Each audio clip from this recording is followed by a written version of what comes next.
बाबा जी प्रणाम।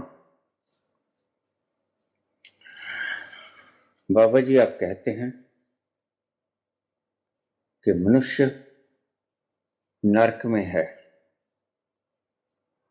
दुखों में डूबा हुआ है और स्वर्ग तक जाने के लिए एक सहज रास्ता है। वो रास्ता क्या है और उसका साइंटिफिक व्याख्या क्या है?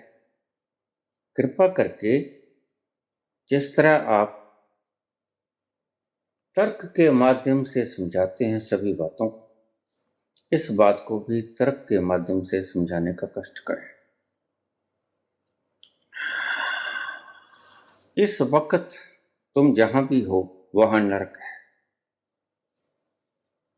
इस वक्त तुम खोपड़ी के तल पे, बुद्धि के तल पे जो भी रहेगा वह कंपता रहेगा।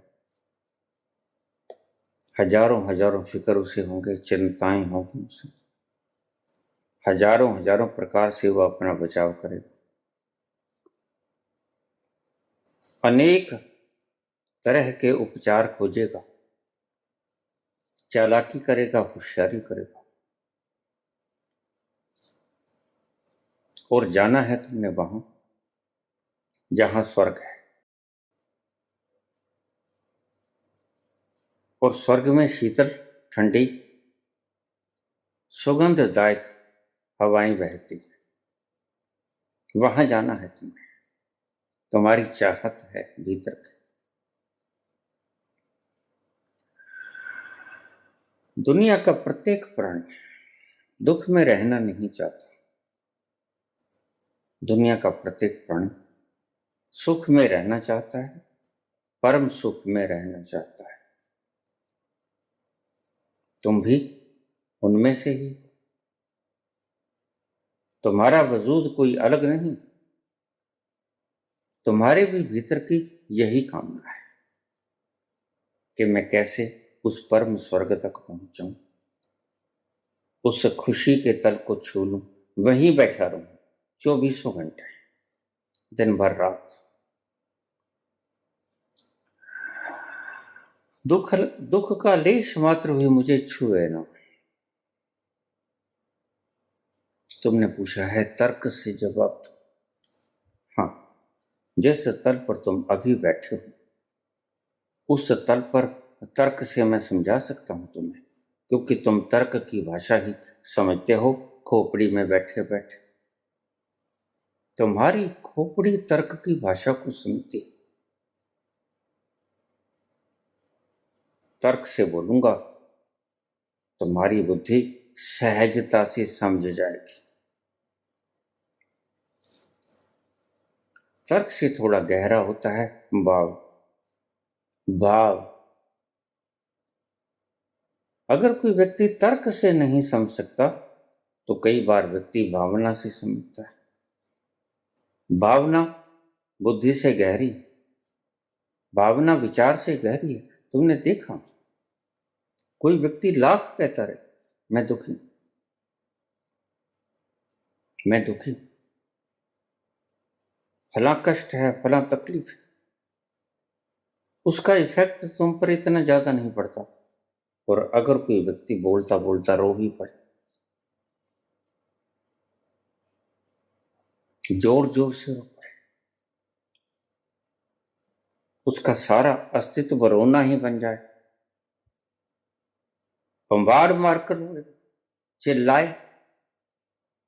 तो आप ज्यादा प्रभावित हो गए।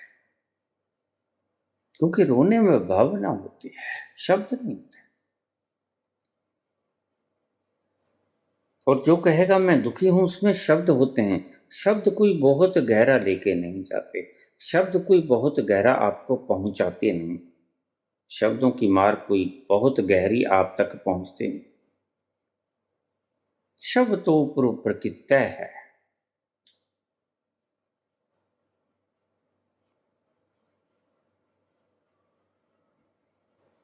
तुमने पूछा कि इस परम नरक से जहां दुख ही दुख है। तो ऐसा समझो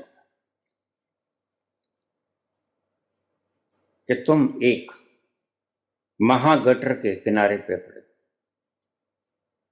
जहां दुनिया भर की गंदगी आती है, दुनिया भर के मल मूत्र वहां से गुजरते हैं, वहां इकट्ठे होते हैं, और गंदगी ही गंदगी है, महादुर्गंध है चारों तरफ फैलती हुई। और तुम ऐसी अवस्था में वहां पर थोड़ी देर के लिए भी खड़े नहीं रह सकते। तुम्हारी ऐसी दशा है। वह दुर्गंध, वह बदबू इतनी ज्यादा है कि तुम्हारी नासिकाएं वहां ठहरने को तुम्हें आज्ञा नहीं देती। तुम्हें कहती हैं कहीं और चलो, यहां कुछ ठीक महसूस नहीं हो रहा, बस यही खोपड़ी की। खोपड़ी वो तल है जहां दुर्गंध ही दुर्गंध है। दुख है, दर्द है, चिंताएं हैं, क्लेश हैं, चिंतनाएं हैं, रोग हैं, और ये सभी षडांध से भरा पड़ा है, ये दुर्गंध से युक्त है। वो चाहे दर्द है, चाहे दुख है, चाहे शोक है, चाहे अधैर्य है। तुम चिंताग्रस्त हो या तुम चिंतनग्रस्त हो, दोनों एक ही बात है। लोग मुझे कह देते हैं बाबा हम तो चिंतन करते हैं, चिंता तो नहीं करते।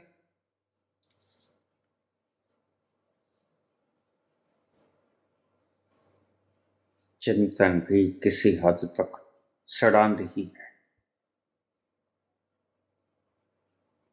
तुम्हारे तथाकथित जाप तप वो भी दुर्गंध बिखेरते हैं, शब्दों से भरे पड़े हैं, जहां कोलाहल नहीं, जहां शोर शराबा नहीं, बे आवाज है वो, मौन है वो, थोड़ी सी भी खटकाहट नहीं वहां, कोई शोर शराबा नहीं, परम शांति का सागर है जहां तुम जाना चाहते हो। और जो तुम चिंता से ग्रस्त हो, चिंता तो नरक है, चिंता तो तुम्हें जलाती है। चिंता चिता द्योर मध्ये चिंता एव गरियसी, संस्कृत का श्लोक है। चिंता चिता द्योर मध्ये चिंता एव गरियसी, चिता दहती निर्जीवः चिंता दहती जीवता। चिंता और चिता दोनों समान।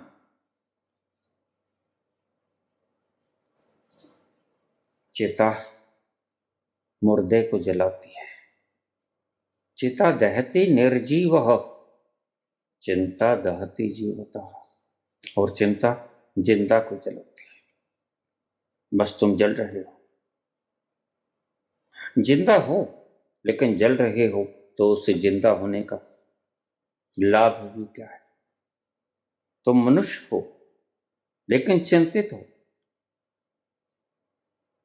और फिर तुम्हारे गुरु तुम्हें कह देते हैं तुम चिंता छोड़ो, चिंतन करो।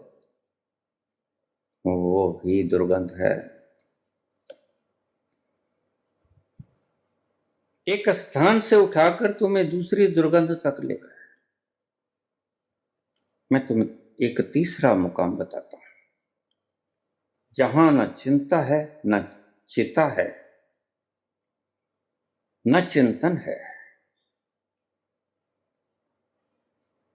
ये तो दोनों एक ही थैली के चट्टे बट्टे हैं। तुम राम राम करो, तुम ये देखो कि मैंने 10,000 जाप करना है, या देखो कि मैंने 10,000 रुपये शाम तक कमाने। कोई फर्क नहीं पड़ता, दोनों हिसाब किताब के दायरे में आते।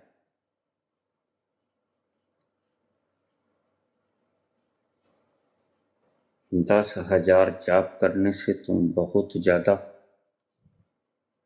आध्यात्मिक व्यक्ति नहीं हो जाते।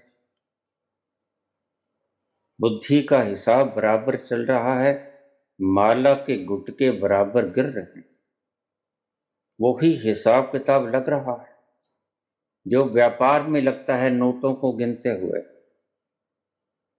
वही यहां लगता है माला के मणके गिनने के लिए। कोई फर्क नहीं पड़ता, तुम उसी स्थान पर बैठे, जहां रुपए गिन रहे थे उसी स्थान पर बैठकर तुम माला के मणके गिनते हो, स्थान तो नहीं बदला। तो मैंने कहा तुम एक जगह पे खड़े हो जहां सारे शहर का कि सारे शहरों का गंध आता है और दुर्गंध से सारा वातावरण भरा पड़ा है, और फिर तुम कहते हो बहुत दुर्गंध है, यहां तो रहा भी नहीं जाता। ऐसी ही तुम्हारी दशा है। और फिर तुम देखते हो थोड़ी दूर कोई तुम्हारे ही जैसा इंसान नाच रहा है, गीत गा रहा है। तुम्हारे ही जैसा कोई इंसान पग में घुंघरू बांध के नाचता है। कोई कबीर, कोई नानक गीत गा रहा है,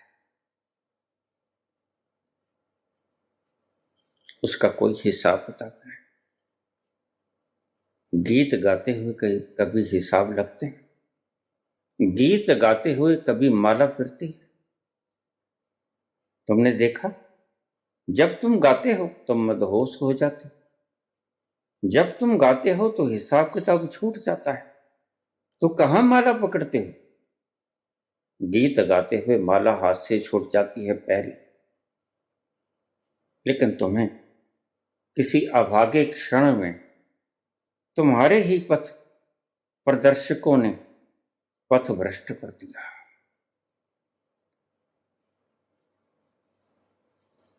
और तुम इसे समझ नहीं पा रहे। पूछा है तर्क से बताइए क्या होता है?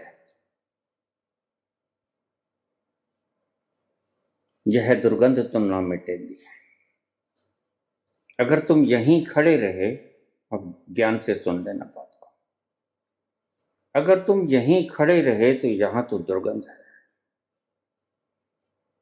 यहां चिता भी है, यहां चिंता भी है, और तुम यहां जलोगे, चिंता से जलोगे, चिता से जलो, तुम जलोगे। कष्ट होगा, क्लेश होगा, दर्द होगा, दुख होगा।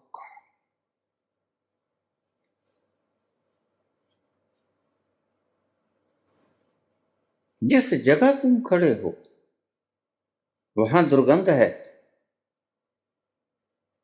और ये तुम्हारे पथ प्रदर्शक तुम्हें उसी जगह पे रखते हैं, कहते हैं यहीं बने रहो, पर थोड़ा सा काम बदलो, चिंता को छोड़ दो, चिंतन करो। ये लो माला, राम राम कर लो, राधे राधे कर लो।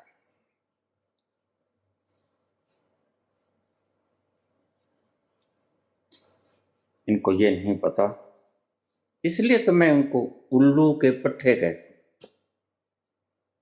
ये बड़े उल्लू नहीं है, छोटे उल्लू। बड़े उल्लू तो थोड़े से समझदार हो जाते हैं, छोटे उल्लू उल्लू के पट्टे होते हैं। राधे राधे करो, क्या हो जाएगा राधे राधे करो। कितने लोग यहां मेरे पास रो जाते हैं, रोते हैं, आंखों में आंसू होते हैं। बाबा 35 वर्ष हो गए जाप करते को, फरियाद करते को, अरदास करते को, कुछ नहीं बदला। मैंने कोई रस का स्वाद, कोई आनंद की झलक, कोई उस महारस की उत्पत्ति, कभी उस रस का आनंद चखकर तुम नाचे हो, तुमने गीत गुनगुनाया हो? नहीं, ऐसा तो नहीं बाबा। वो ठीक ही कहते हैं। जो साधन पथ उन्हें दिया गया है वह उन्हें वहीं रख छोड़ेगा जहां वो खड़े, और तुम बुद्धि के तल पर।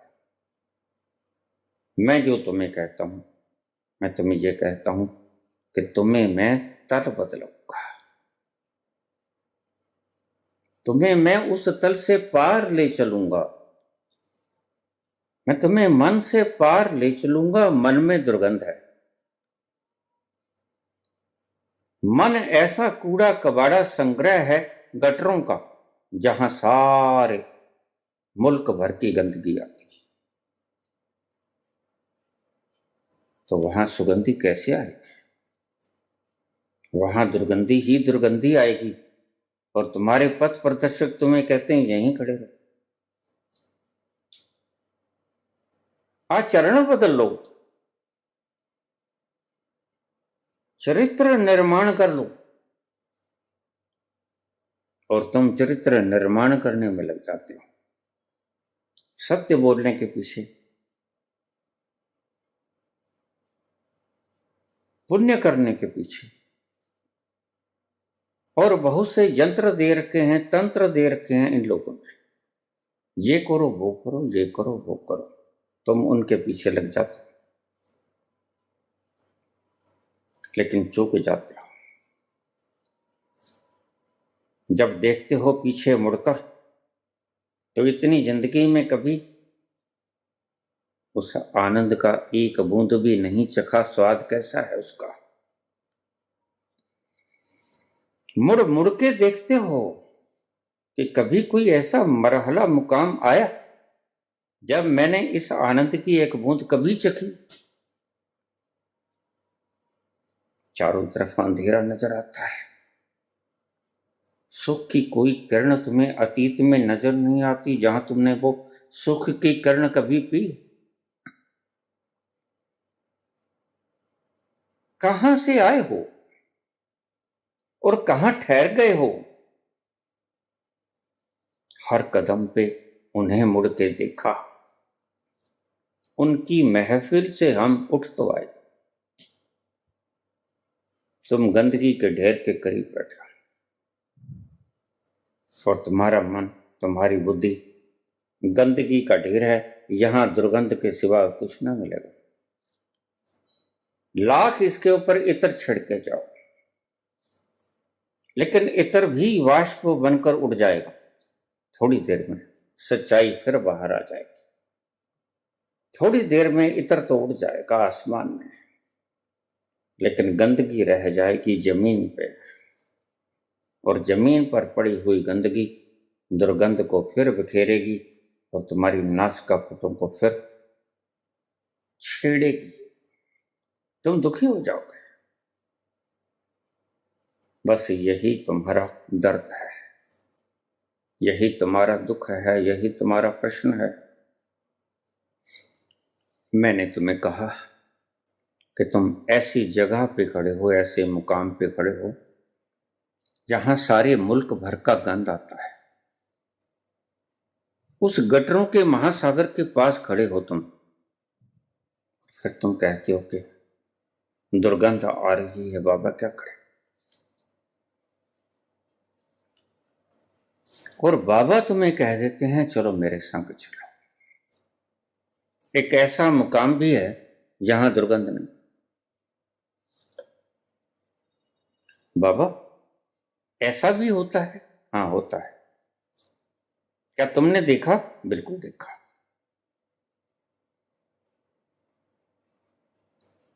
तुमको विश्वास नहीं होता। जन्मों जन्मों से, जब से जन्मे हो तब से आज तक सुगंधी का एक क्षण भी तुमने बिताया नहीं। सोते हो तो दुर्गंध में, जगते हो तो दुर्गंध में, काम धाम करते हो तो दुर्गंध में, व्यापार करते हो, कारोबार करते हो, नौकरी करते हो तो दुर्गंध में। और यही तो यही जाप पाठ भी करते हो तो भी दुर्गंध में। हमने देखी है जन्नत की हकीकत, लेकिन हमने देखी है जन्नत की हकीकत, लेकिन दिल के बहलाने को गालिब ये ख्याल अच्छा है। बस सिर्फ ख्याल थोप दिए जाते हैं तुम्हारे दिमाग कि ये जाप कर लो, 5 नाम का, 4 नाम का, 1000 नाम का, बड़ी सुगंधी आएगी, लेकिन सुगंधी तो नहीं आती। लेकिन अब 20 साल खराब हो गए, बाबा क्या करें। जब तक होश आता है तब तक वक्त बीत गया होता है, और तब कुछ नहीं हो सकता। वो 30 वर्ष वापस नहीं आएंगे। तुम्हारा मन ये कहेगा पता नहीं, ये भी छोड़ दें, शायद 1 आध साल में मिल जाए। नए तक जाने का मन नहीं होता, हौसला नहीं होता,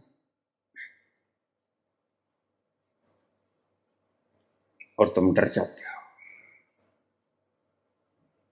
मन के तल पे, बुद्धि के तल पे तो विचार ही विचार हैं जो कभी शांत नहीं होते। कभी अच्छे विचार हैं, कभी बुरे विचार हैं। तुम 24 घंटे घिरे ही रहते हो, लेकिन ये विचार बड़े तकलीफ दें। तुम इससे पीछा छुड़ाना चाहते हो, लेकिन विचार हैं कि तुम्हें छोड़ते हैं, और तुम सारे दिन भर रात इन विचारों से लिपटे लिपटे ही खत्म हो जाते हो।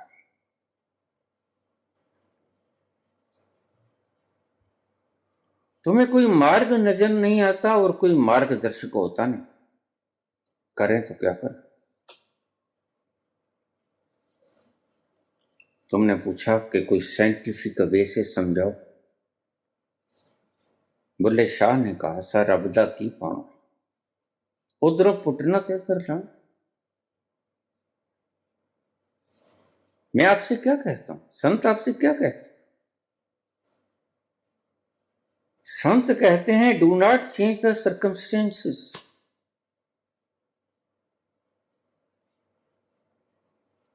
सर्कमस्टेंस को कभी न बदलो,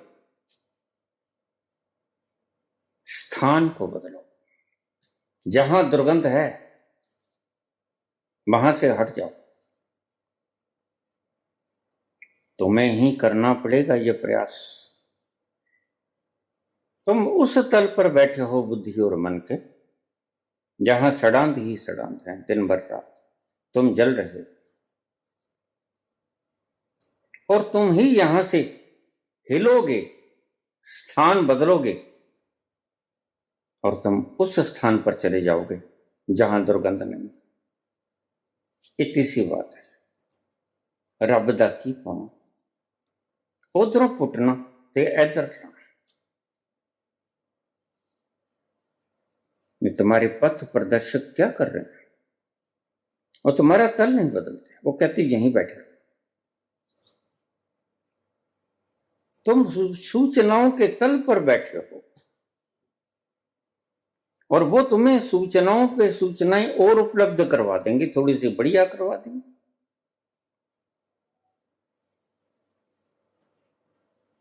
अभी तक सांसारिक सूचनाएं दे रहे थे, अब आध्यात्मिक सूचनाएं देना शुरू कर देंगे। तो तुम कहोगे हाँ, विषय बदल गया, बदल गया सब कुछ। अब तो मैं आध्यात्मिक हो गया, अब मुझे सुख मिलेगा नहीं मिलेगा। जब तक आप अपना स्थान नहीं बदलते, जब तक आप गटर वाले स्थान को छोड़कर, जो बाबा कहते हैं जहां से थोड़ी ही दूर, ज्यादा दूर नहीं है मुकाम, फूलों के महान बगीचे, कल्प वृक्ष लगे हुए हैं, वहां स्वर्ग ही स्वर्ग है। चारों तरफ फूल खिले हुए हैं, शीतल हवाएं चल रही, आनंद के झरोके हैं, मस्ती के सरोवर हैं। बस थोड़ी ही दूर यहां से क्यों गंदगी में ठहरे? क्या है यहां? लेकिन हड्डा रूढ़ी का कुत्ता दिखा है। हड्डा रोड़ी का कुत्ता तुमने देखा नहीं होगा, और जिन्होंने देखा है वो जानते हैं। जो पशुओं के, मरे हुए पशुओं के शरीर फेंक देते हैं उसको हड्डा रोड़ी कहते हैं। फिर वो धूप में गल गल कर वाष्प बनकर हड्डियां रह जाती हैं और हड्डियों का एक पहाड़ बन जाता है। तो कुत्ता दूर से देखता है, वाह क्या बात है, यहां तो खाना ही खाना है। और वो जाके वहां से एक हड्डी उठा लेता है मुंह में और उस हड्डी को चबाने लग जाता है। थोड़ी देर तो कुछ आता नहीं, लेकिन जब जोर से चबाता है तो उसके मसूड़े फट जाते हैं, जख्म हो जाता है और उन मसूड़ों में से खुद का ही खून निकलता है और खून नमकीन होता है। जब वो खून निकलता है तो कुत्ता कहता है, वाह बड़ा मजा आया, यह तो इतना सामान है कि जीवन का यहां 7 पुश्तें भी बैठ जाएं तो भी खत्म नहीं होगा। उसे पता नहीं होता कि ये जो खून आ रहा है, ये जो स्वाद आ रहा है, ये तुम्हारे ही भीतर का खून है जो इस हड्डी ने जख्म बना दिया है। उस जख्म से रिस रहा है तो तुम्हारे अपने ही शरीर का खून भीतर से, और तुम्हें उसी का आनंद आता है। तुम उसी को कहते हो खुशी। थोड़ा ज्यादा ना आ जाए तुम कहोगे बहुत खुशी, लेकिन याद रखना हड्डियों को खाने से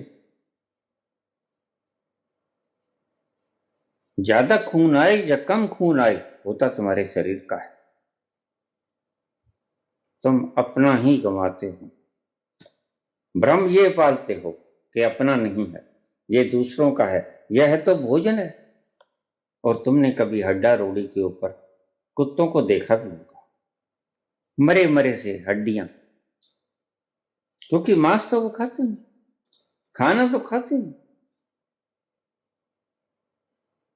तो उनका भीतर का ऑर्गन्स उनके ही हड्डियों को, मांस को पचाना शुरू कर देता है और वो कमजोर हो जाते हैं, हड्डियों का एक ढांचा रह जाता है।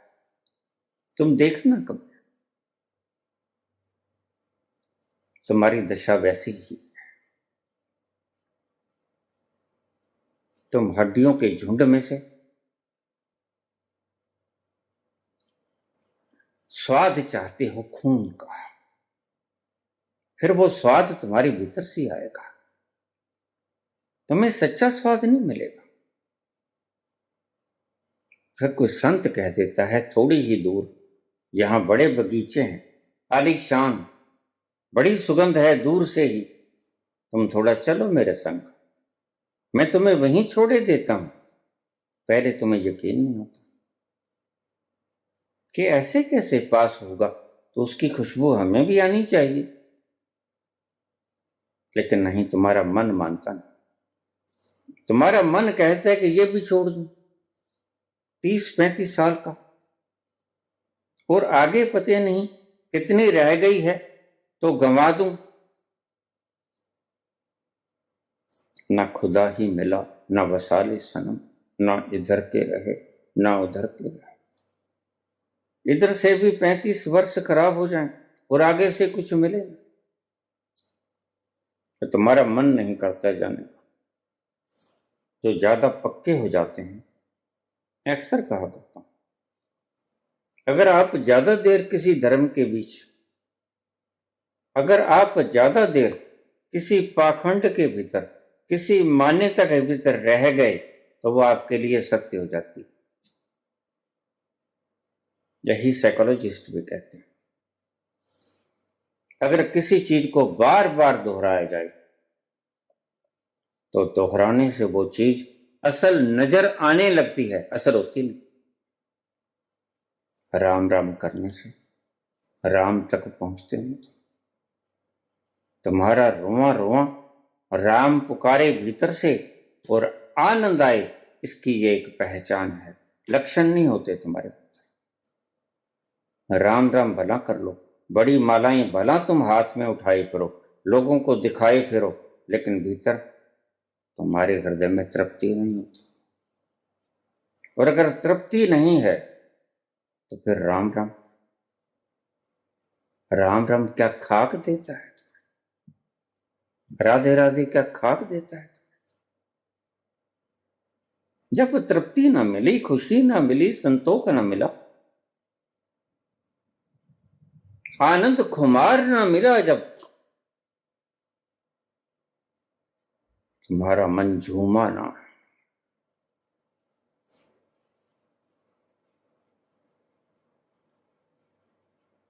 तुम्हारे मन ने ये डिमांड ना की कि ये तो बड़ा प्यारा है, अब तक तो मैं जिसे समझ रहा था वह तो मेरी मान्यता ही थी, वह तो सच में आनंद नहीं था, वह तो वास्तव में दुख का ही एक कण था। मेरी मान्यता थी कि ये सुख है, मेरी मान्यता थी कि ये आनंद है, यद्यपि आनंद नहीं है। पता कब चलेगा? जब तुम सच्चे आनंद को पी लोगे। कबीर ने भी कहा है, जो गूंगा गुड़ खाई के कहे कौन मुख स्वाद। गुड़ को खाने के बाद ही उसकी मिठास समझाती।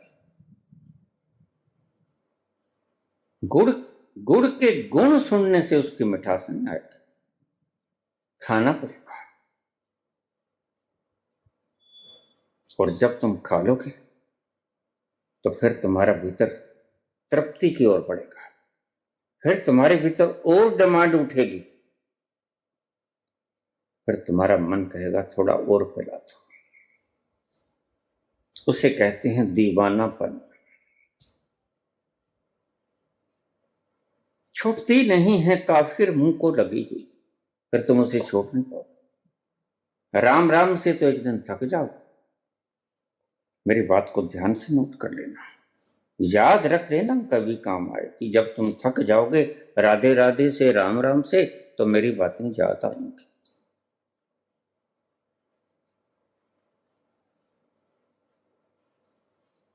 और फिर जब तुमने एक बूंद पी ली, कभी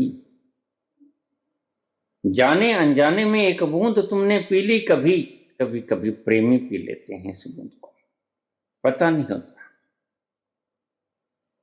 लेकिन संयोग वशात एक बूंद उनके गले से नीचे गटक जाती है, फिर वो दीवाने हो जाते हैं मजनू की तरह, हीर की तरह।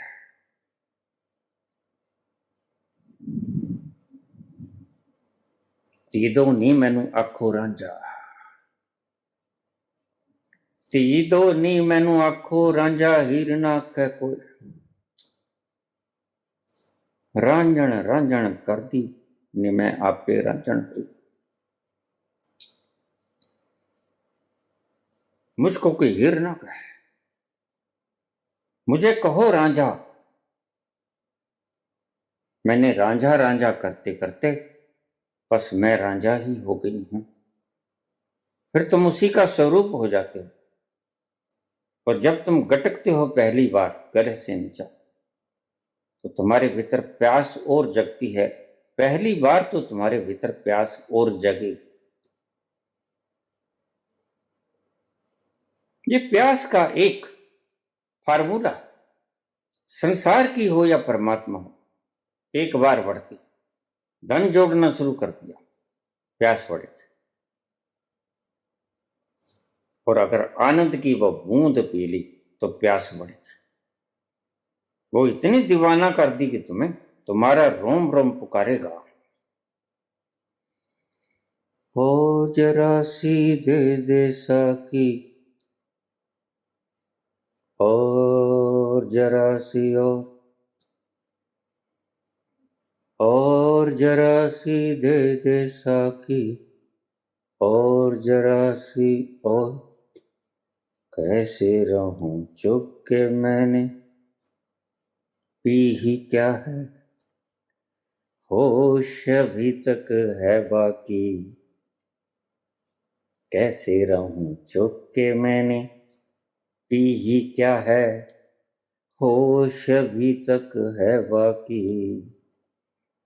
और जरा सी दे दे साकी, और जरा सी और पीने का मन करे।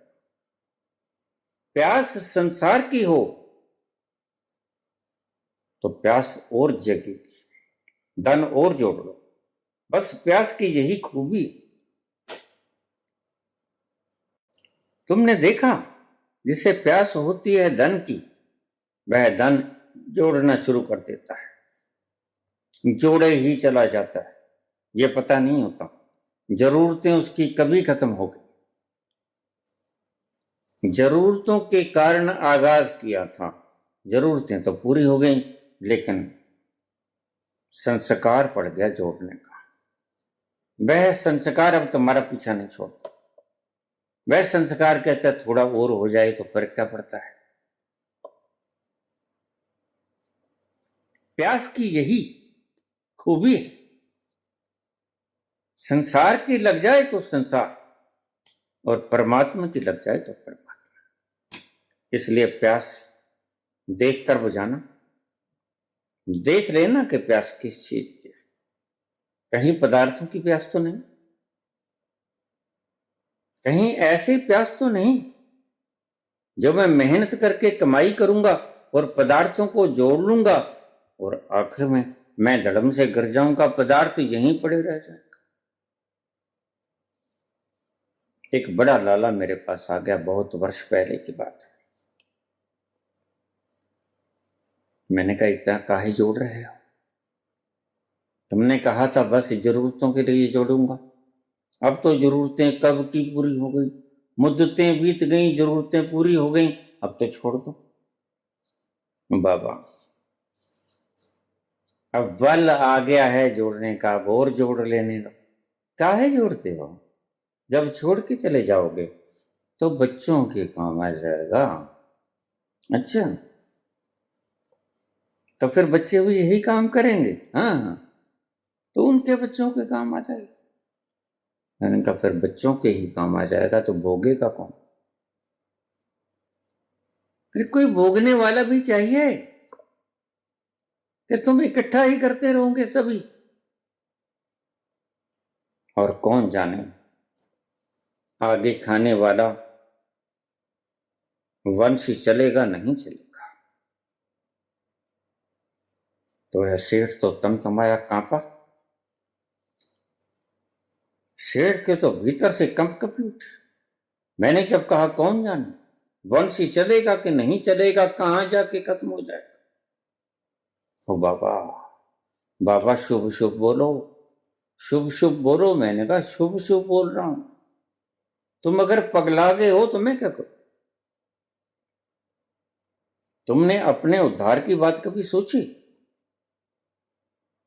उनके लिए सोच रहे हो जो पता नहीं आएंगे नहीं,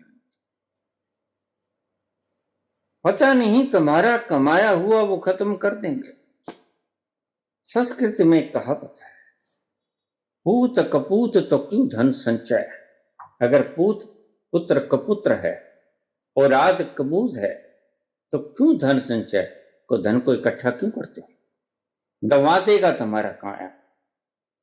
और पूत सपूत तो क्यों धन संचय, और पूत अगर सपूत है तो फिर क्यों संचय करते हो? फिर वह खुद ही जोड़ लेगा जैसे तुम जोड़ रहे हो।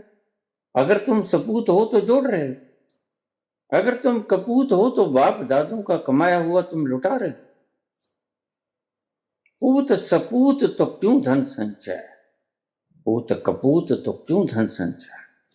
धन तो किसी भी तरह से संचय नहीं करना पड़ता, इतना सा जोड़ो जिससे तुम्हारी जरूरतें पूरी हो। वासनाएं कभी किसी की भरी नहीं, वासनाएं तो सदा अतृप्त रहती है। वासनाएं कभी किसी की पूरी नहीं हुई सिकंदरों तक, तुम्हें भी छोड़ के ही जाना पड़ेगा। अतृप्त वासनाओं के साथ तुम भी कूच कर जाओगे संसार से एक दिन। फिर काहे वक्त को गंवा रहे।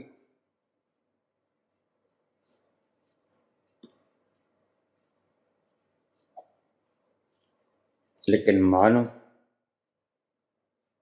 को पागलपन का एक रोग लग गया है। बस एक भेड़ चाल है, कुछ मिले ना मिले, उस कुत्ते की तरह जो हाडी चबा रहा है और खून उसके खुद के मसूड़ों से आ रहा है।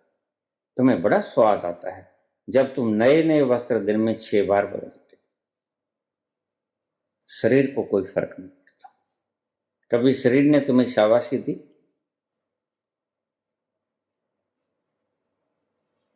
तुम शरीर को 6 बार नए वस्त्र पहना देते हो। कभी शरीर ने तुम्हें शाबाशी दी कि बड़ा अच्छा किया बेटा, मुझे खूब सजाया दजाया? नहीं नहीं, शरीर तुम्हें शाबाशी नहीं। शरीर तो एक दिन धड़म से गिर जाता है। शरीर का अपना जीने का ढंग है। शरीर के अपने विधान हैं, अपने नियम कायदे कानून। वो तुम्हारे नियम कायदे कानूनों से नहीं चलता। और मैंने कहा थोड़ी ही दूर आलीशान बगीचों का एक समूह है, खुशबुओं से भरा पड़ा है, और खुशबुएं ऐसी कि तुम्हें मदहोशी के आलम में ले जाए। तुम्हें ऐसा मगन करते हैं, ऐसा मगन करते हैं कि तुम पता ना लगे कौन हूं, कहां।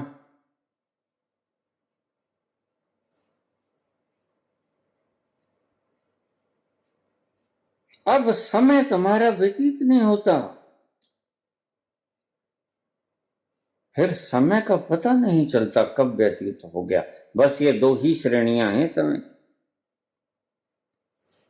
एक समय जो तुम्हें पता ही नहीं चलता कब व्यतीत हो गया, परम सुख की घड़ियों में वक्त का पता नहीं चलता, और परम दुख की घड़ियों में वक्त के बीतने का पता नहीं चलता कब बीतेगा। एक पल जैसे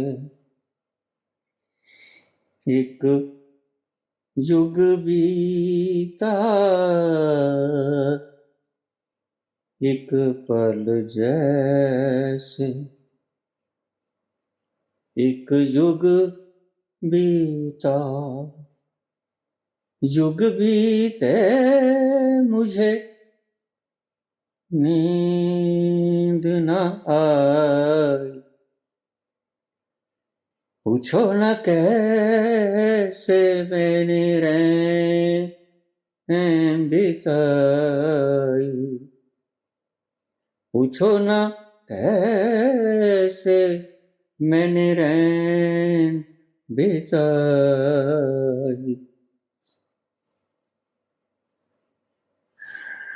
ऐसा भी वक्त कभी आता है, एक पल एक युग के बराबर बीतता है। वो दुख की घड़ियां होती है, परम दुख की घड़ियों में एक पल एक युग के समान बीतता है, और परम सुख की घड़ियों में एक युग एक पल के समान बीत जाता है। एक कथावाचक किशोरी मेरे पास बैठ के पुराणों के गहरे अर्थ सीख रहे थे। एक जगह पे शब्द आया कि ब्रह्मा का एक दिन एक कल्प के समान होता है। बाबा इसका मतलब क्या है? मैंने कहा तुम क्या समझाते हो अपने श्रोताओं को? बस वक्त बीतता जाता है वर्ष दर वर्ष, और फिर उसके बाद जैसे कल्प बीत जाता है तो ब्रह्मा का एक दिन पूरा होता है। ब्रह्म का एक दिन पूरा होता है, ब्रह्मा का नहीं। ब्रह्मा तो तुम्हारे बनाए हुए चौचले।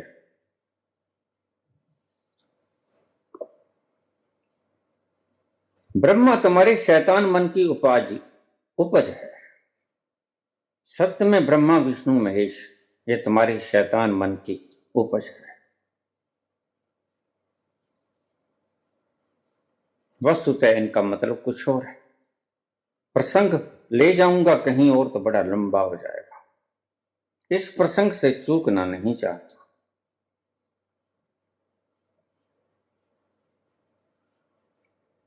तो मैंने कहा ब्रह्म वो एक कल्प में उसका एक दिन बीते, ऐसा ही? हाँ बिल्कुल ऐसा।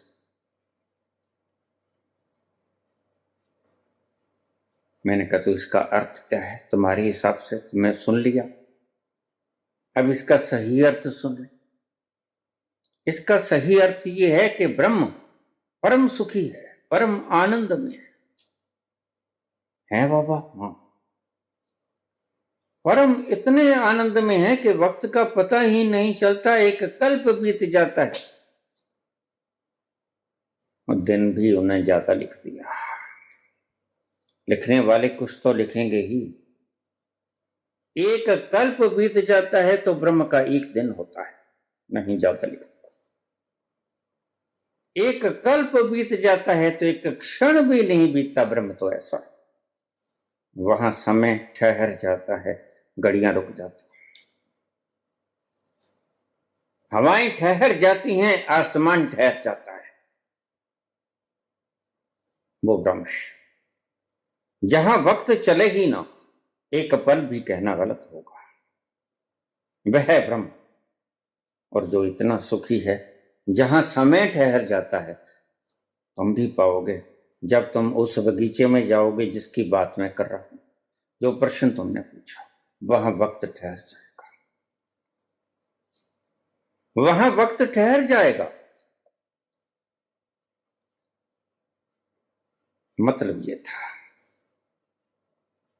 ब्रह्म का एक दिन तुम्हारे एक कल्प के बराबर होता है। यानी दुखी व्यक्तियों का एक कल्प बीत जाता है और ब्रह्म का एक दिन बीतता है। लेकिन फिर भी कुछ गलती खा गए। लिखने वालों ने लिखा तो ठीक, लेकिन अंदाजा सा, तुम्हें समझा जाए बस। लेकिन सच बात तो यह है कि ब्रह्म का एक दिन भी नहीं बीतता, एक पल भी नहीं बीतता, वो इतना सुखी है। बस उसके सुख का वर्णन किया गया है इस कल्प के बीच में। इतना सुखी है वो, इतना आनंद में है वो कि पूरा कल्प बीत जाता है और ब्रह्म का एक पल भी नहीं बीतता। यही कहता है, एक पल जैसे एक जुग बीता, जुग बीते मुझे नींद ना आई, पूछो ना कैसे मैंने रैन बिताई।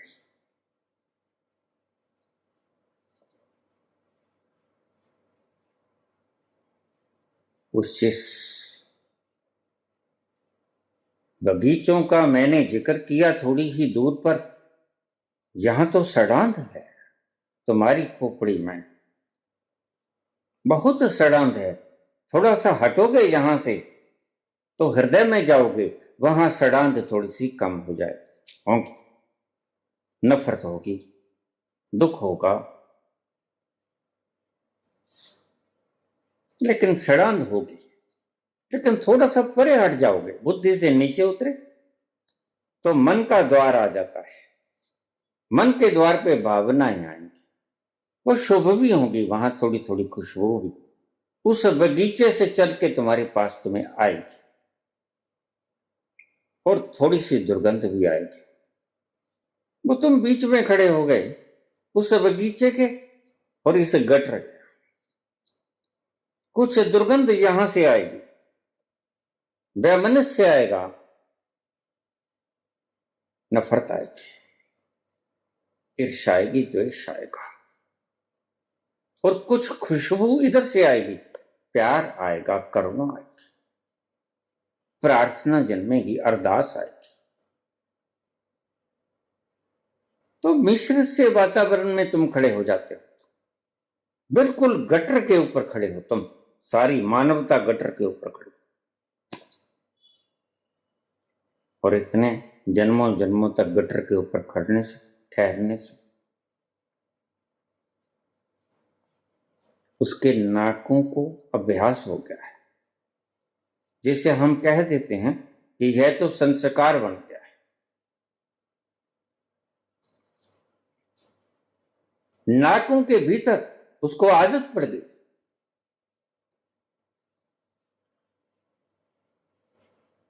किसी अच्छे घराने की लड़की किसी ऐसे लड़के के साथ ब्याहेगी जो चमड़े का काम करते थे, चमड़ा रंगते सुगाते, व्यापार था उनका। वहां बड़ी दुर्गंध आती थी, और जहां से लड़की आई थी ब्याही, और बाप के घर में ऐसी कोई दुर्गंध नहीं थी, क्योंकि वो अपना कारोबार करते थे। जब वो ब्याही आई तो कहने लगी अपने घर वाले से, सास ससुर से, यहां बड़ी दुर्गंध आती है, आओ कहीं और चलें, मकान कहीं और बदल लें। ससुर सियाना था, बोला बेटी तू ठहर थोड़े दिन, कुछ देर की है ये, कोई बात नहीं, हम बदल लेंगे, मकान बदल लेंगे। कुछ दिन बीते, नाक को आदत पड़ गई, संस्कार, नाक उसी माहौल में रहने के आदी हो गया। थोड़ी देर में बहू बोलती है, सासू जी देखो मैं के आई तुम्हारे घर की, बदबू ही खत्म हो गई। ऐसा ही वर्मा में होता है, उसके नाक को आदत पड़ गई, तुम्हारी भी नाक को आदत पड़ गई। दुर्गंध दुर्गंध जैसी महसूस नहीं होती, ये तो महसूस होती है किसी संत को कि तुम कहां खड़े हो, हटो यहां से। दुखों और दर्दों के भीतर तुम हटो यहां से। लेकिन तुम क्योंकि आदत पड़ गई, तुम कहते हो कहां दुख है, कहां दर्द है। बीच में से थोड़ा थोड़ा हवा का झोंका, और अब तो आदत पड़ गई है। तुम अभी तो तुम्हें दुर्गंध नजर भी नहीं आती, बस वही तुम्हारा हाल हो गया है। खोपड़ी से नीचे आओगे थोड़ी सी दुर्गंध कम हो जाएगी। और जिस बगीचे की बात मैं कर रहा हूं, बिल्कुल भीतर उतर जाओगे अपने तल में, वहां कोई दुर्गंध नहीं, वहां ऐसी सुगंधियां हैं,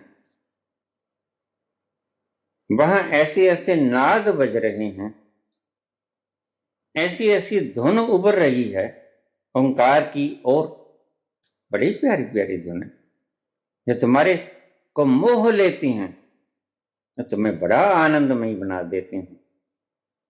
तुम वहां चले जाओगे धीरे धीरे, लेकिन इस गटर से उतर के हृदय के स्थान पर आना होगा, और हृदय के स्थान से नीचे उतर के अस्तित्व के तल पे जाना होगा। अस्तित्व के तल पर जब तुम जाओगे, वही बाबा नानक कहते हैं, वाजे नाद अनेक असंख्य, केते वावण हारे, केते राग परी स्यो कहण, केते गावण हारे। ऐसा लगता है जहां बहुत गाने वाले बैठे, इतने शानदार मृदंग बंसरी वाद्य यंत्र पड़े, वीणा के तार छलकते हैं यहां, बेंजो है, गिटार है, इलेक्ट्रिक गिटार है, तबला है, ढोलक है, बंसरी, सुंदर सुंदर वाद्य यंत्र है। कितने नाथ अनेक असंख्य,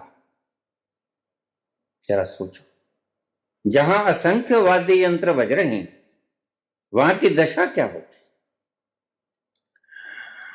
वहां से हट जाने का मन करेगा? नहीं करेगा। जहां ओंकार की मीठी मीठी ध्वनि गुजर रही है, इतनी गूंज रही है कि तुम उसको सुनकर मस्त हो जाते हो। सारा विश्व इस ध्वनि से भरपूर है, इसी को नाम कहते हैं, और हम पागलों ने इसको राधे राधे बना दिया, इसको राम राम बना दिया, बात इस धुन की थी। जिन्होंने सही सही पकड़ ली ये धुन, वो ओंकार का जाप करना शुरू कर दिया। बाबा कहते हैं उस तल पे चले जाओ जहां ओंकार की धुनी बज रही, और कहां पहुंच जाओगे तुम? नाभि के पास। वो स्थल है, नाभि के पास वो स्थल है जिसे कुंडलनी कहते हैं।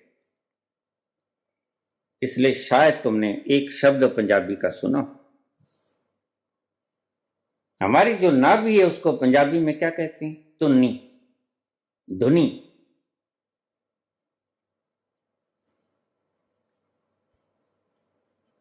हमारी नाभि को पंजाबी के अंदर धुन्नी कहते हैं, धुनी। और जो नाथ लोग लगाते थे मंडप, उसको क्या कहते थे? धूणी। ये बड़े प्यारे शब्द है। हम इन अर्थों को पकड़ नहीं पाए। यहां से वो ऐसी मिठास की ऊर्जा उठेगी जो सारे चक्रों में से गुजरती हुई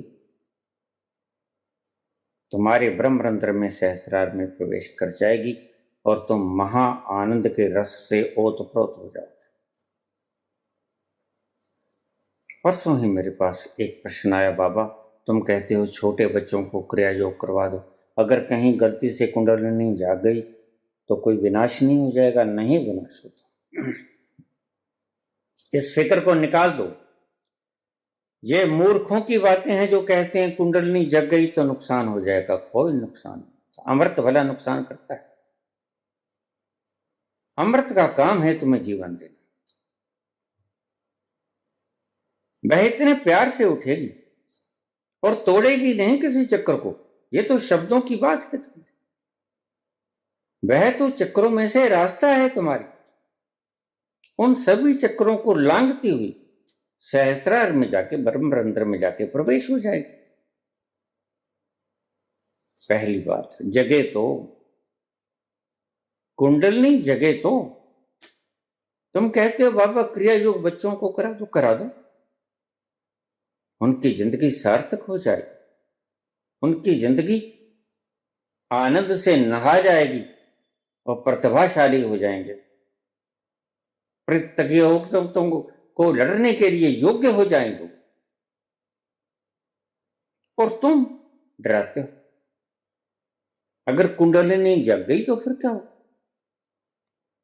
तुम्हारे मूर्खों ने यह बात फैलाई हुई है। कुंडलिनी कभी जगती है? तुम्हारे भीतर रस कभी जगता है तो तुम्हें नुकसान पहुंचाता है। तुम्हारे भीतर खुशी का तूफान उठता है, तुम्हें कोई नुकसान होता है? तुम उसका मजा लेते। ऐसे ही कुंडलिनी शक्ति जब जगेगी वो तुम्हें कोई नुकसान नहीं पहुंचाएगी। वो धुनी के पास से उठेगी। वही है कुंडलिनी शक्ति का मुकाम। वो जागेगी, उसके सारे जो टेढ़ मेढ़ है वो खुलेगी, और शक्ति सीधी चक्रों के बीच में से होती हुई एक रास्ता है, सुषुम्ना। इडा पिंगला सुषुम्ना, बीच में से सुषुम्ना जाती है, और कुंडलिनी से इस सुषुम्ना के बीच में से होती हुई एक रास्ता सीधा जाता है ब्रह्मरंध्र, जिसको सहस्रार भी कहते हैं। तुम्हें इतना आनंद से ओतप्रोत कर देगी, कहीं नुकसान नहीं होगा तुम्हें। ये पागलों की बातें हैं। इन्होंने कोई अभ्यास नहीं किया होगा, इनने कोई कुंडलिनी के बारे में जानते नहीं होंगे, सिर्फ सुना होगा, पढ़ा होगा, शास्त्र पढ़े होंगे, खुद नहीं जाना होगा, और कुंडलिनी इनकी जागृत भी नहीं हुई होगी।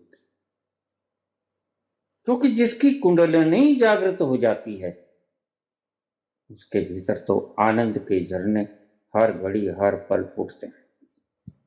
उसकी सब तमन्नाएं मिट जाती हैं। घूमने की, खाने की, फिरने की, भोगने की सब तमन्नाएं समाप्त हो जाती हैं। भाग दौड़ सब मिट जाती है। ना कुछ जोड़ता है, ना कुछ स्वाद का खाता है, ना कहीं तीर्थ स्थलों को, मनोरम दृश्यों को वो देखता है, उसका मन भर गया है। यह जो देखा उसने दृश्य बड़ा प्यारा था, इसके आगे का कोई सुंदरतम दृश्य और होता ही नहीं। तो इस जो मूर्खों ने ये भ्रांतियां फैलाई हैं कि कुंडलिनी जगेगी नुकसान होगा, इसको भूल जाओ। यह बातें अज्ञानियों की हैं जिन्हें कुछ पता नहीं। जगे सही तो 12 वर्ष के बच्चों को क्रिया योग कराना शुरू कर दो, ध्यान में बैठाना शुरू कर दो। ध्यान यानी कुछ नहीं करना, टू डू नथिंग, कुछ नहीं करना, आराम से बैठ जाना है। क्रिया योग करवाओ, ध्यान में बैठवाओ। और जो थोड़े बड़े हैं वो प्रेरणा के लिए वीडियो को सुन लिया करें, क्योंकि मन है बड़ा चालाक है। मन बार बार तुम्हें नास्तिक बनाने की चेष्टा करे, लेकिन अगर तुम वीडियोस को सुनते रहे तो तुम्हारी नास्तिकता को आस्तिकता में फिर बदल देगी। जब भी कभी तुम पाओ कि नास्तिकता उतरने लगी तो वीडियो को सुनने लग जाना। तुम्हारे भीतर आस्तिकता का संचार होगा, नास्तिकता समाप्त हो जाएगी। ये 3 काम करे, इसे शुरू कर लो, तुम्हारा जीवन धन्य हो जाएगा। मैं कहां से लेके आया? दुर्गंध से। गटर के ऊपर तुम खड़े हो, जीवन चिता और चिंता में जल रही है, वहां से तुम आए, हृदय में उतरे।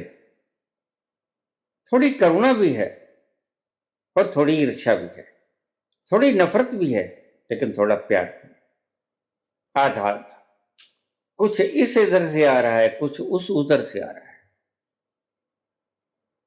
फिर तुम और चलो, थोड़ा और आगे चलो, उस शुद्ध स्थान पर पहुंच जाओ जहां ओंकार का नाद हो रहा है।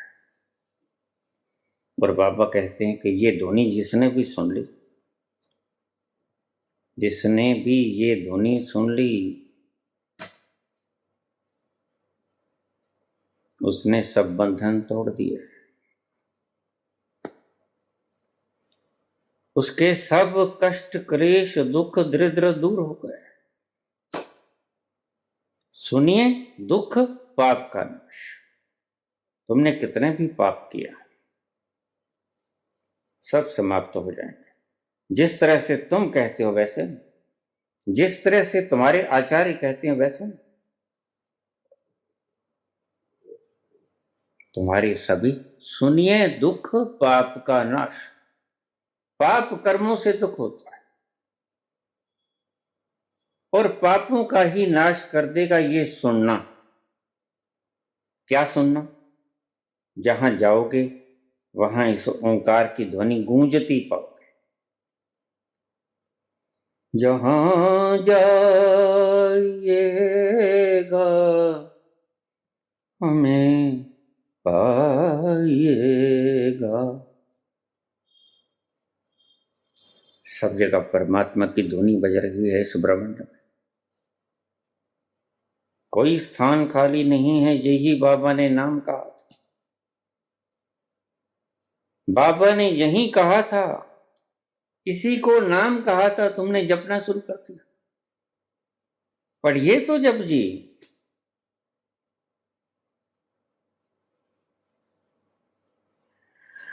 जेता किता तेता नाम, ये सारा पसारा जो है इसको नाम कहता हूं मैं, बाबा कहते हैं। जेता किता तेता नाम, बिन नामे नाही को ठाऊं। नाम के बिना कोई जगह, सभी जगह नाम कूट कूट के भरा है। इसको कहते हैं बाबा नाम, और इसको जपा नहीं जा सकता। इसका तो आनंद लेना होता है, इसको सुनना होता है, और उस सुनने से तुम्हारे सारे पाप और दुख नष्ट हो जाएंगे। सुनिए, दुख पाप का नाश। ऐसे तुम इस गटर की जिंदगी से निजात पाओगे और फूलों से, खुशबू से लदी हुई इस वाटिका के भीतर विराजमान हो जाओगे और तुम्हारा जीवन स्वर्ग सा धन्य हो जाएगा। धन्यवाद।